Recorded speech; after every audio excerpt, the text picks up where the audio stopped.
Continuando as gravações aqui no Carro Autônomo, eu tô com o Rodrigo Giafredo, eu sou fã desse cara. E eu sou fã dele. E eu vou botar o... E eu sou fã dos dois.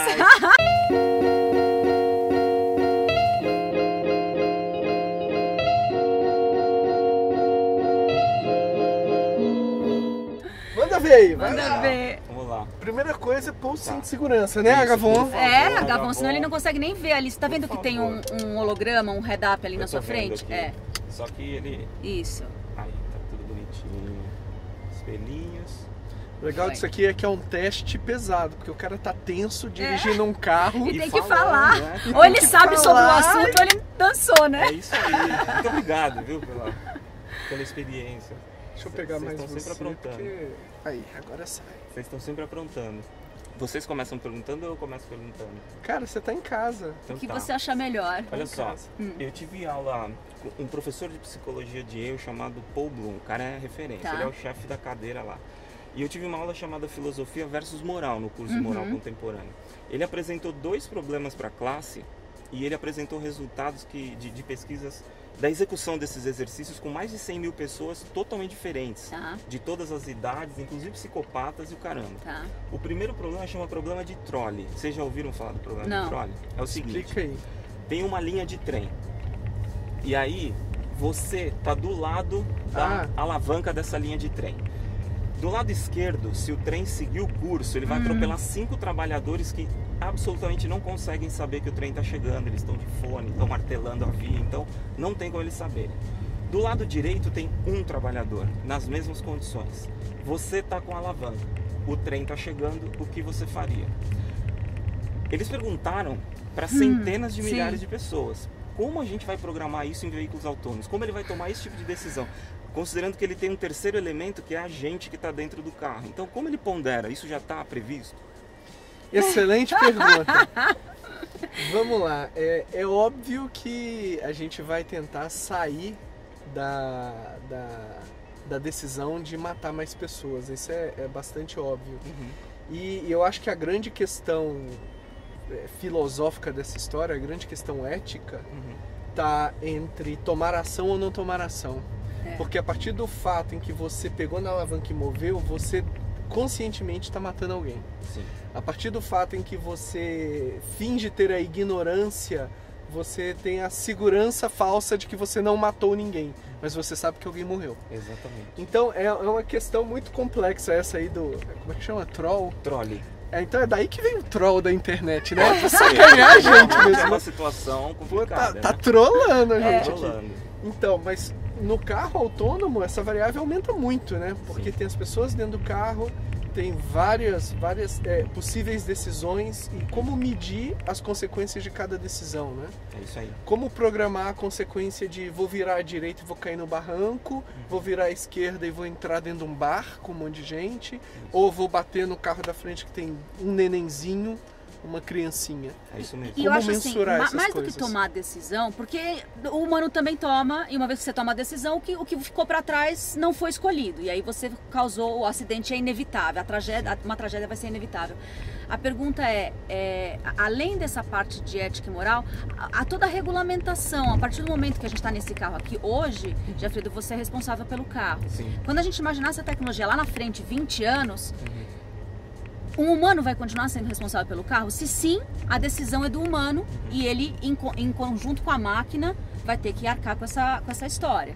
Se a decisão for inteiramente da máquina, de quem é a responsabilidade, Isso. entendeu? Que era a minha segunda pergunta. É. Se os carros vão se falar de maneira que o trânsito se rearranje e o acidente seja evitado, ou em caso de acidente, quem vai ser responsabilizado? O motorista ou o carro? E aí, no caso do seu carro, quem é essa instância? Quem é esse ser, né? Exatamente. Eu acredito muito na tecnologia de grid, que é essa dos carros se falarem, né? Se a gente for ver esse carro aqui, ele está todo sensorizado usando câmeras, né? Sim. Por cima. Aliás, é incrível o carro. Lindo. Agora, imagina que o carro vai estar se comunicando através de rádio, assim como os drones hoje em dia têm um sensor de rádio que sabe se você está chegando próximo do outro. Então, ele está chegando próximo do carro do lado, o carro do lado sente isso e vê se ele mesmo pode ajustar para poder entrar. Eu acho que esse é o caminho mais seguro de evolução dessa tecnologia.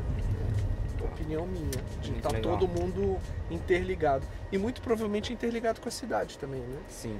O sinal ali fechar, os carros saberem, ó, o sinal ali já fechou. Porque hoje ele não lê sinal, porque na verdade a tecnologia nesse carro, ela copia a visão humana. Então ele está vendo a velocidade que você tem ali no seu visor, no seu head-up ali em cima, ele está lendo as placas efetivamente. E nem sempre tem uma acuracidade ideal. Então, além dessa possibilidade de visão, ele deveria ter outros sensores, outros sentidos tecnológicos. E beacons podia ser um, geolocalização poderia ser outro. A cidade também precisa ser autônoma, o que ela ainda não é. E era a minha terceira pergunta. Quer dizer, até que ponto o blend? Veículos que se falam e vias que controlem os veículos, ao invés de pessoas que controlem os veículos, está no radar também do desenvolvimento de veículos autônomos. Quer dizer, a via controlar o tráfego. Gia, lá atrás, estava eu no banco da faculdade lá da GV, isso já faz alguns anos, não vou contar quanto. Eu levantava essas questões de que uma fábrica de carros deveria ser responsável por construir estradas ou pelas estradas. E eu era muito questionada e eu sempre gostei de pensar muito futuro. E talvez naquela época as pessoas não estavam ainda tão massificadas pensando futuro. Hoje é uma realidade. Quando você tem uma Volvo indo para o poder público, você tem uma grande corporação como a IBM, conversando com os poderes públicos para ver como a gente faz cidades mais inteligentes, era a ânsia daquela menina ali já no banco da faculdade se tornando realidade depois de algumas décadas, entendeu? Então, precisa acontecer isso. Não dá para eu olhar, eu, presidente de uma grande corporação mundialmente ou localmente, ficar pensando só no lucro máximo daquela empresa. Eu não vou mais gerar lucro e nem vou fazer daquilo um negócio sustentável se eu não pensar no ecossistema. Não dá mais para ser da minha empresa para dentro, entendeu? Esse ponto assim é fundamental e eu tô adorando a entrevista do Gianfredo pra gente. Desculpa, gente. Ele inverteu o papel aqui.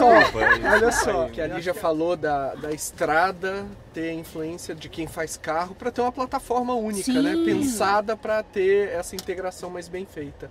A mesma coisa se repete para Bitcoin, por exemplo. Bitcoin não, blockchain. Desculpa. Blockchain resolve um monte de problema que hoje é bem arcaico, como blockchain? cartório. Nem todo mundo que vai ver esse vídeo sabe. O blockchain, ele te dá a garantia de transações serem feitas e serem 100% seguras e seguirem o padrão do contrato em que você estabelece. Então você consegue transferir, por exemplo, dinheiro de uma pessoa numa criptomoeda, né, de uma carteira para outra, sem ter que ter a pessoa ver o dinheiro chegar e você dizer que chegou. Então o que acontece é o seguinte, para que um cartório rode com blockchain, tem um monte de empresas que deveriam trabalhar com blockchain. Então, desde o registro inicial do imóvel, ele deveria ser registrado num blockchain e o cartório ser baseado em blockchain. Então, juntam várias indústrias para que uma plataforma realmente funcione. E você acha que isso leva a gente a um conceito de ecossistema for real, que em algum momento todo mundo vai ter que se falar e vai ter que ter uma baixada na barra do ótimo, conciliação de interesses? Eu sei que todo mundo tem o seu negócio para rodar, mas você acha que blockchain faz pelos negócios o que a internet fez pelo acesso ao conhecimento, por exemplo? Eu acho que blockchain vai diminuir muito o custo da vida das pessoas, porque vai tirar um monte de intermediário. Agora, a popularização do conhecimento via internet é um negócio bastante imbatível, né? Bastante grande, escalável. E se a gente for ver a evolução das tecnologias, é como se fosse uma evolução da crosta terrestre, né? A cada etapa que passa tem uma crosta nova, né? Então a gente foi construindo, construiu lá primeiro a internet, aí depois para ela realmente popularizar a gente botou o mobile em cima, então tá todo mundo acessando a internet via mobile. Aí depois que você está acessando via mobile, vem a computação cognitiva no mobile para você ter assistentes com você o tempo todo, e aí você vai construindo essa camada e tornando sempre a vida do ser humano mais fácil. A cognição, ela é o uso dos sentidos para aprendizado, basicamente, se a gente fosse fazer uma definição bem simplória aqui. E você acha que o mundo está preparado para usar a tecnologia como a gente usa os sentidos, assim, eu tô falando do mundo mesmo, não tô falando dos nossos 5% aqui, que a gente tem acesso a tudo. Eu acho que esse é um pouco da nossa ânsia, né, aqui como pessoas que vivem no mainstream da tecnologia. Tem muita gente, eu sou professora de escola de negócios, eu fiz esse primeiro curso no semestre passado para alunos de 18, 17, 20 anos e poucos no máximo, e tinha um pavor imenso da tecnologia, pessoas aqui de uma cidade grande, com acesso. Eu acho que tem muito mais a ver com desmistificar, e é isso que faz a gente querer fazer um tipo de situação como essa hoje dentro desse carro, abrir para mais do que só a gente experimentar a tecnologia. Eles vão estar junto entendendo algumas coisas hoje. Enquanto a gente não começar a falar, a gente precisa falar sobre tecnologia, como a gente precisa falar sobre muitos assuntos complexos. Que as pessoas têm preconceito, têm medo, têm mística ao redor. E tecnologia é um deles. Alguns autores aí de análise de tecnologia, de futuro, de antropologia, diz que a tecnologia foi crescendo na vida humana, deixa eu pôr o dedo aqui para sair direitinho, né? De uma forma bem linear, até que chegar a um ponto que ela entrou na curva exponencial para subir. Essa curva exponencial a gente já passou da inflexão, que faz ela subir. Então a gente já está nessa subida, né? Então isso é a tecnologia evoluindo. E as pessoas, elas têm a dificuldade de absorver a tecnologia. Só que enquanto a tecnologia vinha linear, a nossa capacidade de absorção era maior. Sim. Quando fez a inflexão, a tecnologia passou a gerar muito mais conhecimento, muito mais necessidade de aprendizado do que o ser humano, pessoa física, e do que a sociedade consegue absorver. Então aí surge crises táxis versus Uber. Poxa, como é que muda uma legislação na mesma velocidade que surge uma tecnologia para que esse conflito social não exista, ou seja, minimizado? Então isso nós estamos falando aqui no 5%, no mainstream. Sim, é isso aí. Imagina na África, por exemplo, tem mais de 1 bilhão de pessoas que vivem com menos de $200 ao ano. Então, para a gente abastecer esse carro de gasolina em um mês, é mais dinheiro do que 1 bilhão de pessoas vivem por um ano. Isso é cada terrível. Pessoa. Quer dizer que a curva de Moore não é só mais um problema da infraestrutura, agora é um problema também de usabilidade, de democratização, de uso de tecnologia, de acesso e tudo mais. Acessibilidade. Virou progressão geométrica e ponto. Eu pergunto porque vocês estão ali na ponta, né? É por isso que a gente tem que trazer a sociedade, ao desenvolvimento da tecnologia. Hoje elas são todas meninas, né? Baby techs. Mas em 15, 20 anos elas vão estar amadurecidas, desenvolvidas, né? No seu exponencial já alcançado. É uma crença minha, tá, Gi? Aí eu te devolvo a pergunta. Tá, eu acho que a gente precisa ter a maturidade das tecnologias e do humano junto. E não é só, eu sabendo lidar com a tecnologia. É eu, como humano, numa sociedade global, não concordando que outros humanos estejam fora desse processo, entendeu? Exatamente. A gente precisa se incomodar como raça humana. Exatamente. E eu te devolvo como é que você vê tudo isso. Tecnologia versus humano. Eu vejo hoje, finalmente, assim, depois de, 20 e poucos anos de mercado, a tecnologia como um facilitador para a realização dos sonhos. E eu acho que até, sendo bem conservador, até no máximo 10 anos atrás, ela era um complicômetro, né? A gente não conseguia imaginar um cara pequeno com uma boa ideia, tendo infraestrutura disponível, tendo plataformas de desenvolvimento disponíveis. Ele tinha que contratar um grande número de programadores e comprar servidor, enfim. E eu vejo que hoje a tecnologia é o facilitador ou o enabler, se a gente for usar o termo chique. Por outro lado, eu ainda vejo pouco interesse na solução dos problemas humanos, de modo que a gente consiga capitalizar o uso da tecnologia em nosso favor, em favor do nosso negócio, e também adicionar algum tipo de valor ou adicionar algum tipo de resultado na vida de mais pessoas do que simplesmente a corporação e os acionistas. Então, em última instância, eu acho que o mercado financeiro e a forma como ele está estruturado ainda são um complicômetro, porque a gente sempre vai ter acionistas querendo maximizar lucro num e as quarto, empresas né? num quartil e isso é diametralmente oposto ao interesse de alguém que queira desenvolver alguma coisa rentável, só que vá além de earnings per share. É isso aí. Deixa eu fazer mais uma pergunta. E aí a gente vê do outro lado essa pessoa que percorreu todo esse trabalho de earnings per share e fica bilionário e cai a ficha de que precisa fazer mais pelo ser humano, como o exemplo lá da fundação dos Gates, né? Sim. Como é que essas pessoas podem empoderar as empresas, já que o cara foi CEO de uma empresa, como é que ele empodera uma empresa para olhar essa sociedade e fazer com que a sociedade cresça e no long term ele vai ter mais earnings per share, porque ele vai ter mais consumidores. Sim. Eu acho que hoje os caras ainda...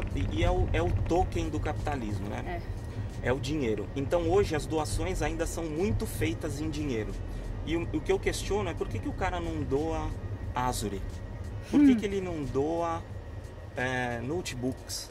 Por que ele não doa Office?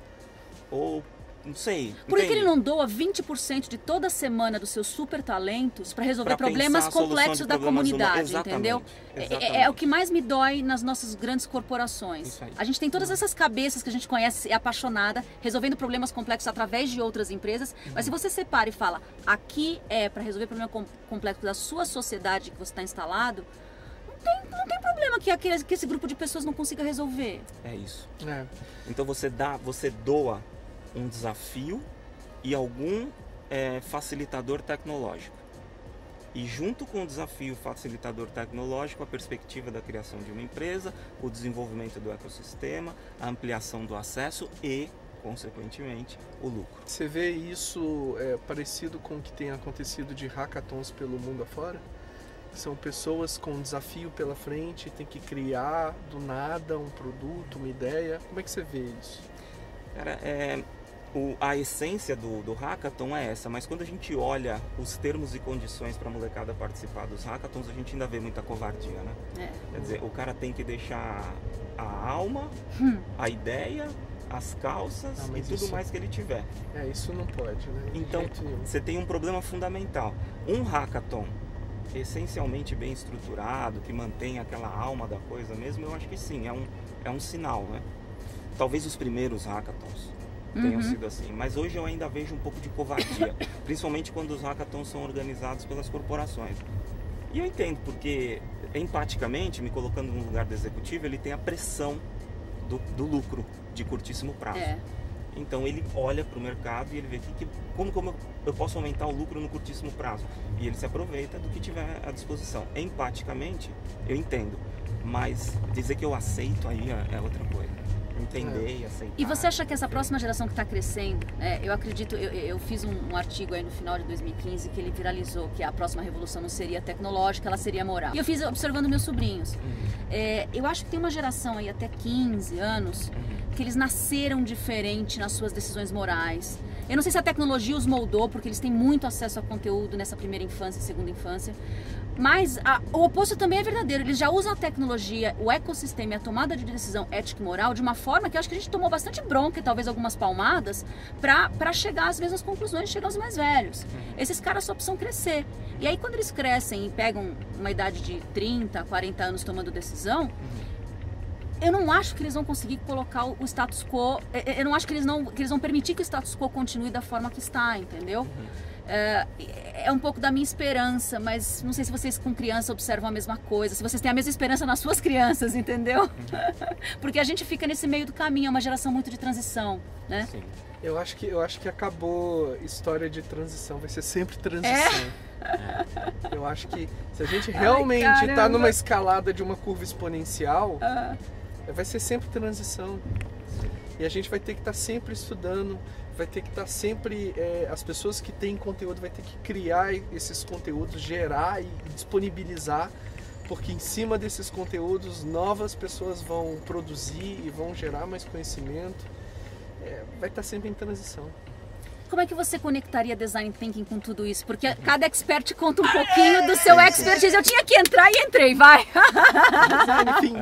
Pensamento do design nasceu lá, sei lá, com o Da Vinci. Ele só não chamava assim, porque ele tinha uma preocupação centrada no ser humano, né? Além da arte dele, o desenvolvimento científico dele sempre foi para solucionar problemas humanos, né? Problemas de saneamento básico, problemas de locomoção, isso veio evoluindo, mas eu acho que Bauhaus em 1919 cravou isso, aquela galera alemã que se reuniu para questionar o modelo de eficiência baseada em produtividade imposto por Ford 10 anos antes. Ele falou, eficiência é a capacidade produtiva. Bauhaus falava, eficiência é fazer coisas pelas quais as pessoas se apaixonem e as quais elas queiram consumir. É um outro dilema, colocar as pessoas e os desejos delas no centro da discussão. Para mim, o pensamento do design, por ser tão antigo, ele não poderia ser tão propício quanto ele é hoje, em nenhuma era, justamente por tudo isso que a gente conversou. Cada vez mais as empresas que se conectarem com os desejos e as necessidades da humanidade e com as intenções dos seres humanos, elas têm um diferencial competitivo de fato. E eu não estou falando de artefato, não estou falando de metodologia, mas estou falando do pensamento, de colocar a pessoa no centro da discussão, sentir o que ela sente e entender o que ela espera daquilo que você oferece. Às vezes a gente se surpreende e sai com um produto muito diferente do que o que a gente elaborou. Que ótimo, que assim seja, né? Desde que a gente... Então o pensamento do design, ou o design thinking, não como método, não como artefato, mas como cultura, ele pode ajudar muito na medida que a gente se interessar efetivamente em entregar alguma coisa de valor para alguém. Tem uma coisa que você pode falar com propriedade, até porque uma coisa se conecta à outra. A gente vem de uma cultura, né, a nossa geração, de perfeito, né? A perfeição era ideal, era desejável, era buscada. Feito melhor que perfeito? Eu acho que o próximo devia ser o perfeito. Se a gente adota essa mentalidade que meu próximo produto, ou que meu próximo serviço, ou que meu próximo movimento seja o movimento perfeito, a gente entra num mindset assim de prototipador eterno. Tá, perfeito. Então você está sempre evoluindo, sempre melhorando, sempre entregando o melhor. Então a perfeição não é o fim. Okay. Ela é o gatilho, né? Ela te impulsiona mais do que te oprime. Ok. Sei lá. Esse é um mindset que eu vejo muito mais claro na população mais jovem, né? Nos teenagers, né? Do que na nossa geração. A nossa geração sempre quis entregar na primeira tacada o home run, né? E é impossível.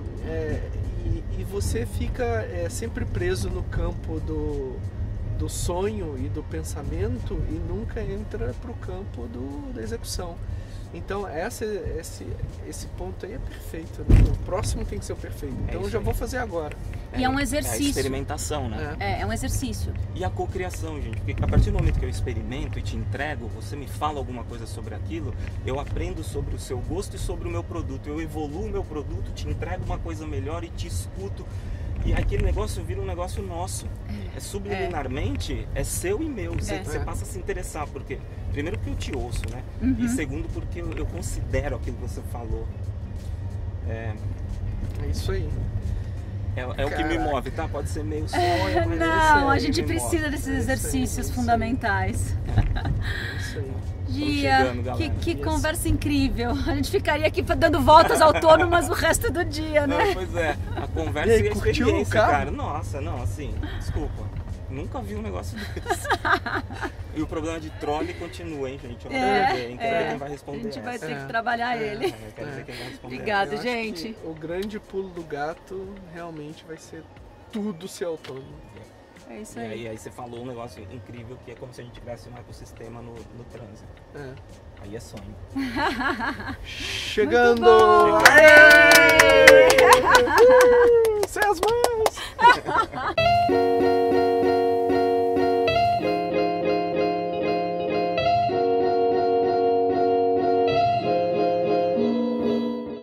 Gente, tá andando sozinho. No hands. Gente, tá andando sozinho. Tem que entender o que tá acontecendo aqui. Vamos todo mundo, mãozinha, sem as mãos, sem as mãos. Sem... A emoção é, assim, o primeiro ponto de segurança, tira Gia, mão, cara, é você em relação ao carro, tá? Perder. Ele perdeu. Ele perdeu a pista. O primeiro ponto de segurança é você em relação ao carro, tá bom? A primeira brecada, ninguém esquece. O primeiro ponto de segurança sou só eu em relação ao carro, que é tranquilo. Meu batimento deve estar uns 197 agora. A gente tinha que estar marcando os batimentos. Muito legal. Não, eu vou trollar. Então.